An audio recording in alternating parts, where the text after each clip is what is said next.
या माहितीपटाचा हेतू हा की रेव्हरंड नारायण वामन टिळक यांच्या स्मृतींना उजाळा मिळावा. याद्वारे नव्या तरुण पिढीला त्यांची ओळख व्हावी. सत्याचा, सनातन धर्माचा शोध घेत टिळक ज्या प्रकारे ख्रिस्तचरणी लीन झाले, विरोधाला, छळाला न जुमानता निर्भीडपणे ज्या प्रकारे त्यांनी ख्रिस्ताचा स्वीकार केला, तशीच प्रेरणा इतरांनाही मिळावी आणि वचनाची सुवार्ता सांगण्यासाठी जिवंत देवाचं इतरांना मार्गदर्शन मिळावं. त्याद्वारे इतरांमध्ये स्वभाव परिवर्तन घडून यावं, हीच प्रभुचरणी प्रार्थना. जय ख्रिस्त.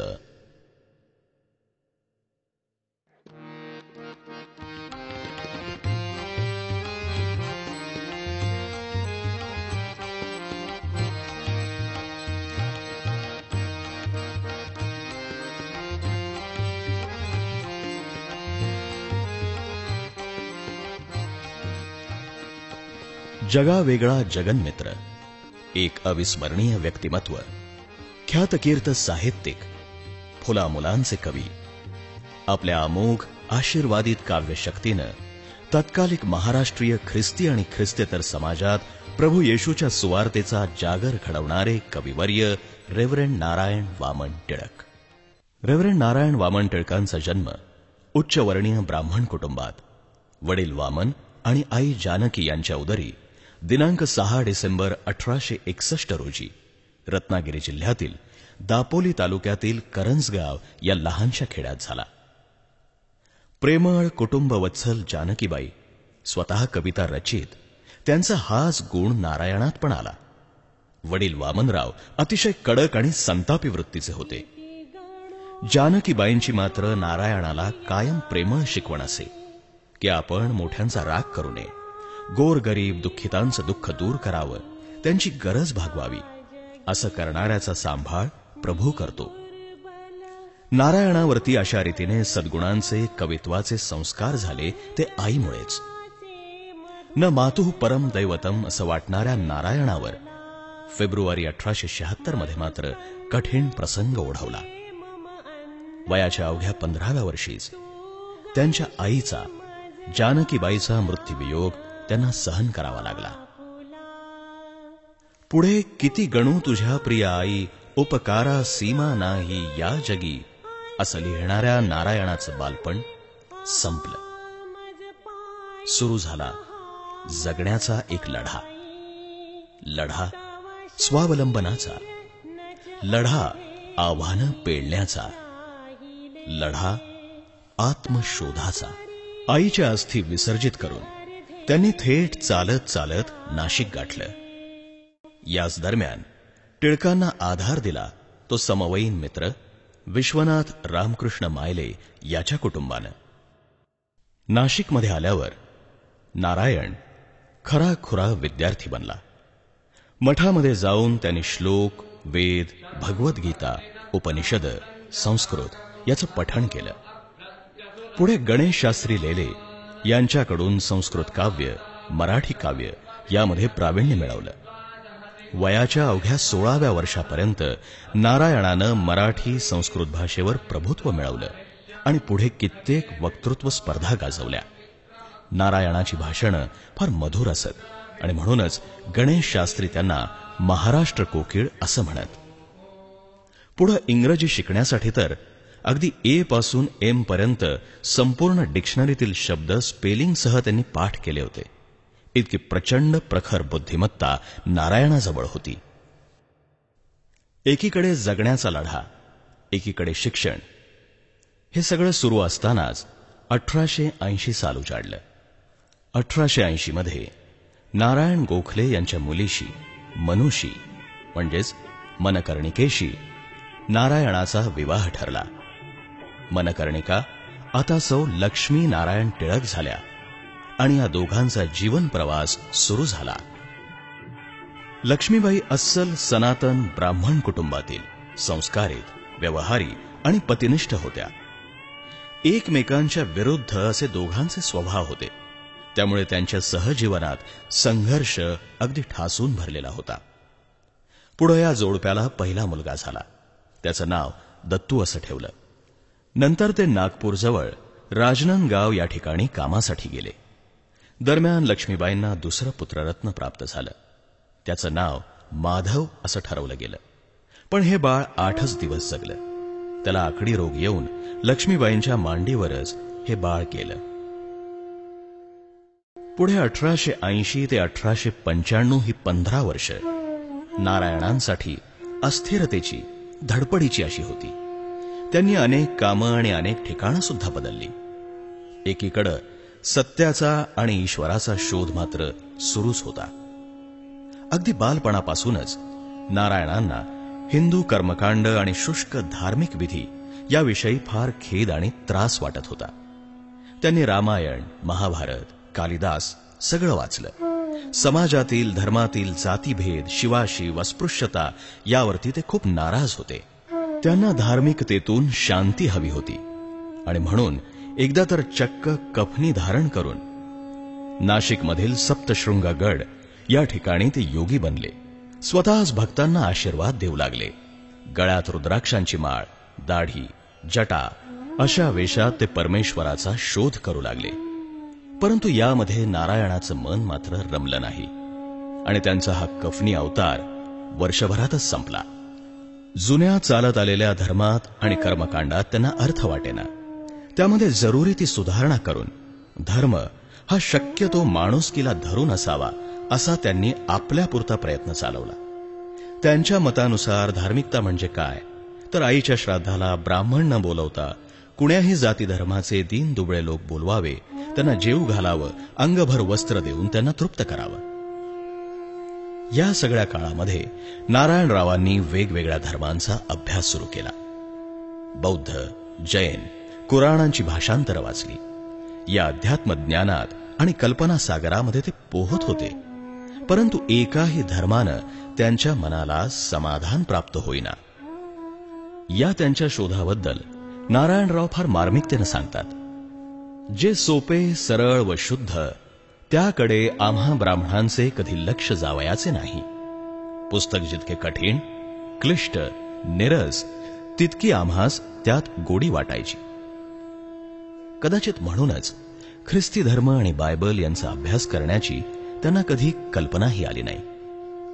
मात्र याच काळात ते ख्रिस्ती उपदेशकांचा छळ करत त्यांच्या उद्देशांची टिंगल टवाळी करणं यामध्ये ते भागही घेत.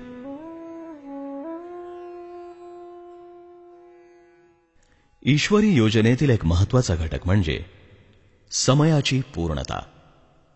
आणि ही समयाची पूर्णता झाल्यावरच त्यांना एक खरा मार्गदर्शक भेटला. त्यांच्याच शब्दात त्यांना त्यांचा हनन्या भेटला. नागपूर जवळील राजनंदगाव संस्थानात नारायणराव टिळक हे सरकारकृत नाझर राजाचे पर्सनल सेक्रेटरी म्हणून कार्य करत होते.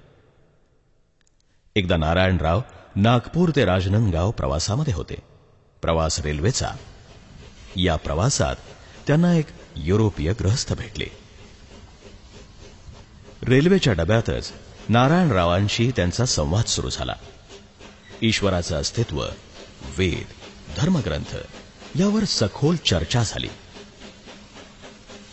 मूर्तीपूजेसारखं दुसरं पाप नाही, तरी सुद्धा प्रीती, सत्य, न्याय, दया या तत्वांची रूपक करून त्यांची उपासना करायला हरकत नाही अशा विचारसरणीपर्यंत नारायणराव पोचले होते. त्यांचे हे विचार ऐकून त्या गोऱ्या इसमानं गंभीरपणे म्हटलं, आपणाशी वाद करण्याची माझी पात्रता नाही, पण बंधू 2 वर्षाच्या आत तुम्ही ख्रिस्ती व्हाल. साहेबानं नवा करार काढून त्यावर भराभर लाल निळ्या पेनानं खुणा करून नारायणरावांना पुस्तक दिलं आणि म्हटलं, भाऊ, कृपा करून एवढा भाग जरूर वाचा. नारायणरावांनीही ते वाचण्याचं वचन दिलं. ते केवळ त्या गृहस्थाच्या समाधानासाठी. स्टेशन आलं. ते गृहस्थ उतरले. नारायणरावांना ते म्हणाले, तरुण गृहस्था, देव तुला ओढून घेत आहे, बायबलचा अभ्यास कर. असं म्हणून एकमेकांना प्रेमानं त्याने निरोप दिला. इतका वेळ प्रवासात भरपूर बोलणं झालं, परंतु एकमेकांचं नाव मात्र त्यांनी विचारलंच नाही. पुढे टिळकांनी वाचावयास काही मिळत नसल्यामुळे जे पुस्तक गोऱ्या साहेबांनी दिलं होतं ते हाती घेतलं. त्यामध्ये मत्तयाच्या पुस्तकात अध्याय 5, 6 आणि 7 यावर त्यांना खुणा दिसल्या. तो भाग त्यांनी वाचायला सुरुवात केली. जे आत्म्याने देईन ते धन्य, कारण स्वर्गाचे राज्य त्यांचे आहे. जे शांती करणारे ते धन्य, कारण त्यास देवाचे पुत्र म्हणतील. रात्रभर नारायणरावांनी हे 3 अध्याय वारंवार वाचले. त्यांना जाणवलं की त्यांच्या धर्म व्याख्येची या ठिकाणी पूर्तता झालीय. पुढं एका मिशनरी कुटुंबानं पोलीस सुपरिंटेंडंट मिस्टर मिल्टन आणि मिसेस मिल्टन यांच्या सहवासामध्ये त्यांना स्तुती आणि प्रार्थना शिकायला मिळाली. नारायणरावांनी हे 3 अध्याय अगदी तोंडपाठ केले. पुढे बायबल वाचत असताना योहानाच्या 16व्या अध्यायामध्ये 24व्या वचनामध्ये त्यांची गाडी येऊन थबकली. मागा म्हणजे तुम्हास मिळेल. पण असं कसं होईल? संदेह वाटला. मग त्यांनी प्रार्थनाच केली की ज्यामध्ये पॅलेस्टाईनचा इतिहास आणि ख्रिस्ताच्या काळची परिस्थिती असेल असं पुस्तक आता आणि इथं लगेच मिळावं. नाही मिळालं तर मी हे वचन मिथ्या आहे असं समजेन. दुसऱ्या दिवशी सरकारी कचेरीची साफसूफ करत असताना त्यांना 3 इंग्रजी पुस्तकं मिळाली. 2 मोठी बायबल होती आणि तिसरं beautiful thoughts and spiritual James हे एक पुस्तक. त्यामध्ये त्यांना हवी असलेली सगळी माहिती मिळाली. नारायणराव एकदम चकित झाले. त्यांना परमेश्वराचा जणू साक्षात्कारच झाला. त्यांनी जागीच गुडघे टेकले. मस्तक जमिनीस लवून मोठ्या स्वरात ते म्हणाले, praise the lord, let people praise thee, O God, let all people praise thee. मागे त्यांचा शिपाई नोहर उभा होता. तो एकदम घाबरला आणि मागे पळत सुटला. सगळ्या राजनंद गावामध्ये चहूकडे बातमी पसरली, हुजूर मुन्शी नाना साहब किरस्तान हो गए. पुढे नारायणांनी स्वतः कबूल केलं, मी 12 वर्ष गावोगाव वणवण गोसावी बनून फिरलो. कितीतरी संत महंतांच्या मुल्ला मौलवींच्या संगतीमध्ये रात्री घालवल्या. परंतु मला शेवटी कळलं की येशू ख्रिस्त हाच खरा गुरु आहे आणि त्याच्याच मार्गानं आपण चालावं असं मी ठरवलं आहे. पुढे लागलीच नारायणरावांनी ज्ञानोदय मासिकातून प्रसिद्ध केलं की मी नारायण वामन टिळक अंतःकरणातून ख्रिस्ती आहे. तथापि लोकप्रियता आणि मान मरातब यांच्या मोहात पडून मी नीचानं ही गोष्ट दडवून ठेवली. हे धर्म परिवर्तन नव्हे, तर हे होतं स्वभाव परिवर्तन. अंतःकरणातून केलेला ख्रिस्ताचा स्वीकार, ख्रिस्तावरचं प्रेम आता ओसंडून वाहत होतं. पुढे टिळक मुंबईला 1 महिना राहण्यासाठी गेले. तिथं त्यांनी ख्रिस्ती धर्माचा, शास्त्राचा बारकाईनं अभ्यास केला आणि मग त्यांचा बाप्तिस्मा करण्याचा दिवस निश्चित करण्यात आला. रविवार दिनांक 10 फेब्रुवारी 1895 रोजी Hume memorial church, Byculla, Mumbai या ठिकाणी न भूतो न भविष्यती अशी अलोट गर्दी जमली होती. टिळकांनी तर पेशवाईमधील शास्त्रीबुवांसारखाच थाट केला होता. उच्च नव्हे तर कनिष्ठ जातीतून आलेल्या पाळकाकडूनच बाप्तिस्मा घेऊन त्यांनी खऱ्या अर्थानं जातीभेद संपवला. रेव्हरंड तुकारामजी पाळकांनी त्यांना बाप्तिस्मा दिला.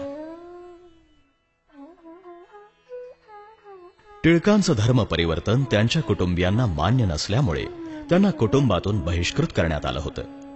टिळकांच्या परिवर्तनाच्या बातमीनंतर त्यांचं मन परावृत्त करण्यासाठी त्यांच्या जुन्या समाजातून हजारो पत्र आणि धमक्या सुद्धा येऊ लागल्या. पैशाचं आमिष देखील त्यांना दाखवण्यात आलं. तरी सुद्धा ते आता मागं फिरणारे नव्हते. त्यामुळे त्यांना एकदा विष देऊन मारण्याचा सुद्धा प्रयत्न करण्यात आला. एकदा काही तरुणांनी काठ्या घेऊन त्यांच्यावर हल्ला करण्याचा प्रयत्न केला.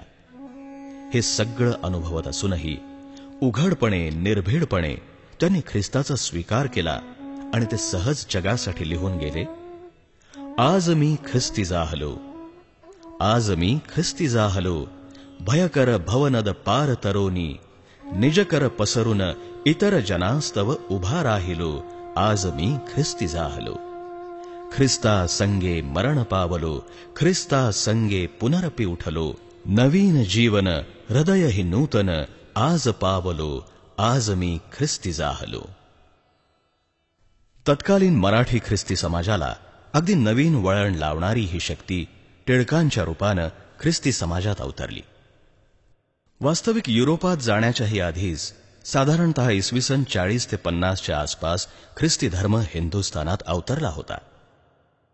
मुळात पौर्वात्य असलेला हा धर्म केवळ ब्रिटिश किंवा पोर्तुगीजांनी इथं आणला म्हणून तो पाश्चात्य अशी चुकीची एक समजूत होऊन बसली आणि त्यामुळे धर्मांतर म्हणजेच देशांतर असं तत्कालीन लोक समजत होते. तेव्हा टिळकांनी या अशा ख्रिस्ती समाजामध्ये परिवर्तन घडवून आणलं. हिंदुस्थानातील ख्रिस्ती लोकांच्या हातात परंपरागत असलेली वाद्य म्हणजे टाळ, वीणा, मृदंग देऊन भजनं, अभंग, भक्तिगीत गाण्यास प्रोत्साहित केलं. यासाठी त्यांनी स्वतः कित्येक स्तुतिगीते, भक्तिगीते, भावगीतं, भजनं, अभंग रचले. या सगळ्या गीतांना चाली देऊन ही गीतं ते इतरांना शिकवत.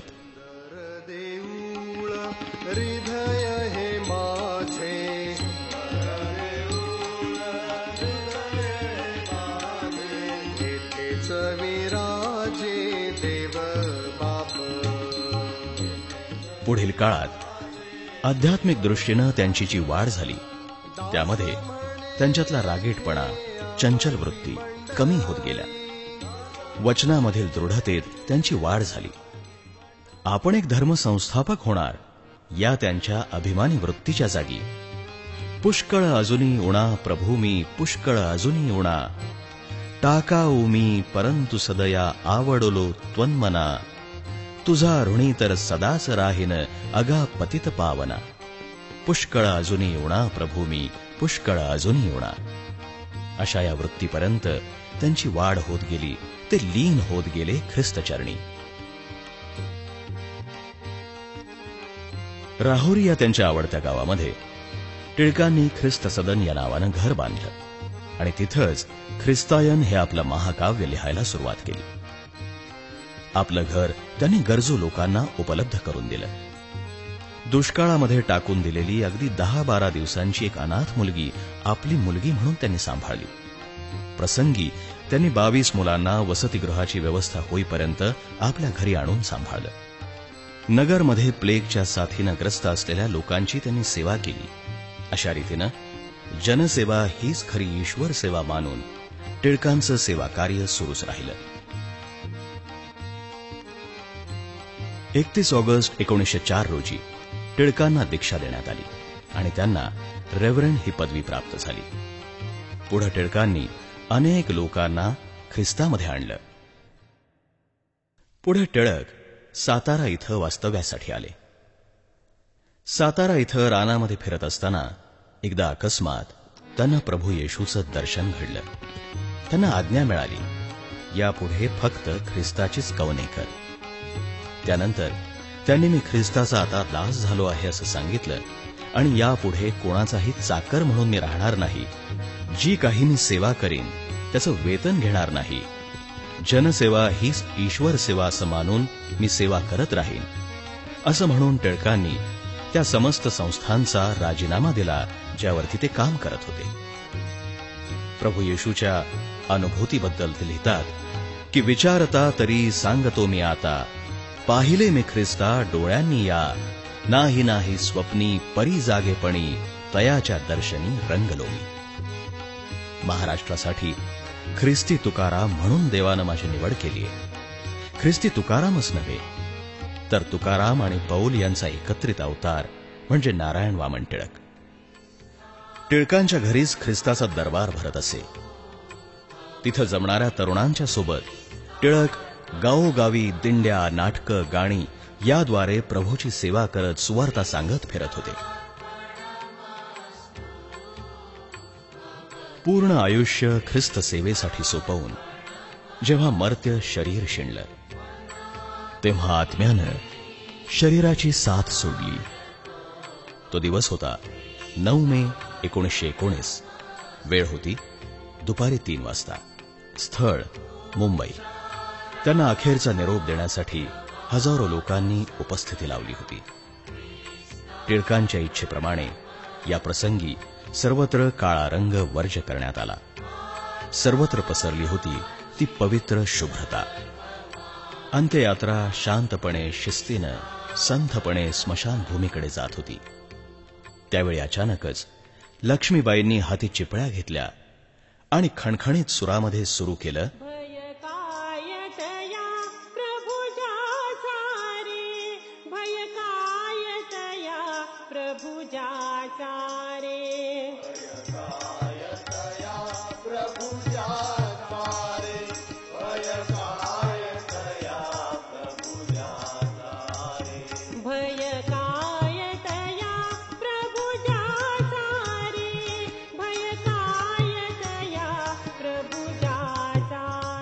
1861 ते 1919 असा हा जीवनरूपी प्रवास पूर्ण करून रेव्हरंड नारायण वामन टिळक ख्रिस्तात विलीन झाले.